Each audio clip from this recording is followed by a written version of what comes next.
Hi అండి, hello, నమస్తే. అందరూ ఎలా ఉన్నారు? బాగున్నారా? Welcome to Surekha kitchen. Sankranti special పిండి వంటలు అండి. ఇవి గవ్వలు. చాలా ఈజీ ప్రాసెస్ అని చెప్పను, టైం టేకింగ్ ప్రాసెస్సే, కాకపోతే టేస్ట్ చాలా బాగుంటుంది.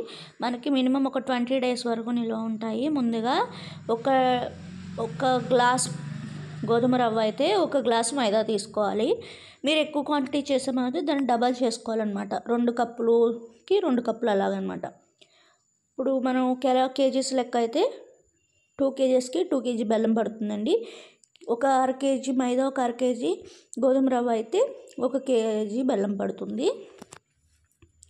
చూసారు కదా, నేను 1.5 kg చేశాను అనమాట. ఇది డాల్డా అండి. మీరు నెయ్యి ప్లేస్లో నెయ్యి వాడినా పర్వాలేదు.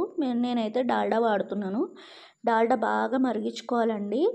ఇలా కొంచెం వేసి చూస్తే మీకు తెలుస్తుంది వెంటనే వేగిపోయినట్టు. అలా అయితే మాత్రం పర్ఫెక్ట్ అండి. ఆ వేడిది పోసేసి ముందు గరిటతో కలుపుకోండి, చెయ్యి కాలకుండా. తర్వాత చేతితో కలుపుకోండి.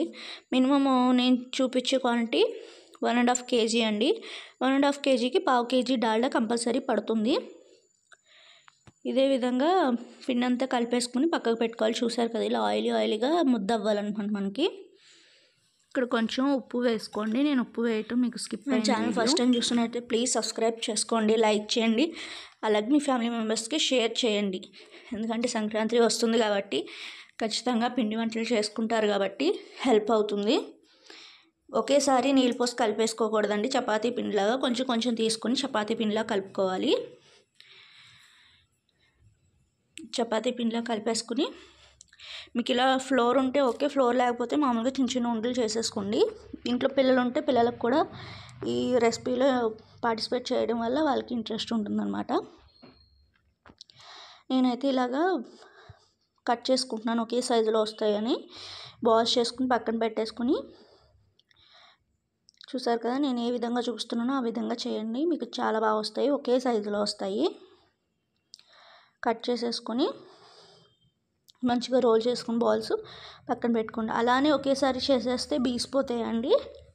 మనం ఓ పక్క వేయించుకుంటేనే ఓ పక్క చేసుకోవాలన్నమాట. ఇవి ఇద్దరుంటే ఈజీగా అయిపోతుంది, ఒకరికైతే కష్టం. కానీ నా దగ్గర ఇలా గవ్వలు చేసుకునే బల్ల ఉందండి. దాని మీద ఇలా ప్రెస్ చేస్తే వచ్చేస్తాయి.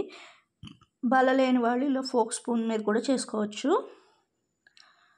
ఎక్కువ క్వాంటిటీలో చేసినప్పుడు ఇలా గవ్వల బల్ల అని మనకి ఈజీగా దొరుకుతుంది. సామాను స్టోర్స్ ఉంటాయి కదండి, అక్కడ అవైలబుల్గానే ఉంటాయి. ఇలా చేసుకుని పక్కన పెట్టుకొని ఆయిల్ హీట్ అయ్యాక ఓన్లీ మీడియం ఫ్లేమ్ అండి. ఎటువంటి పరిస్థితుల్లోని హైలోని పెట్టకూడదు, సిమ్లోని పెట్టకూడదు. మీడియం ఫ్లేమ్లో పెట్టుకుని గోల్డెన్ కలర్ వచ్చే వరకు ఫ్రై చేసుకోవాలి. అప్పుడే మనకి లోపల వరకు కుక్ అవుతుంది, అలాగే క్రంచీగా వస్తాయి. చూపిస్తాను చూడండి. మరీ రెడ్ కలర్లో తీయకూడదండి. సేమ్ ఇదే పిండి మనం మురుకులు కూడా చేసుకోవచ్చు. సేమ్ ఇదే పిండి కలపడం ప్రాసెస్ అంతా, కాకపోతే అవి బారుగా నొక్కుకోవాలన్నమాట మురుకుల్లాగా. చూసారు కదా, ఇవి బాగా ఫ్రై అయిపోయాయి. నేను ఏ విధంగా చూపిస్తున్నానో అలాగే చేయండి, వీడియో స్కిప్ చేయకుండా చూస్తేనే అర్థమవుతుంది. చూస్తున్నారు కదండి, సేమ్ ఇదే కలర్లో తీసుకోవాలి. ఎందుకంటే మైదా పిండి ఏదైనా కూడా మనం తీసిన తర్వాత వేడి చల్లారేపు కొంచెం కలర్ మారుతాయి అన్నమాట. చూడండి ఎంత క్రంచీగా వచ్చాయో.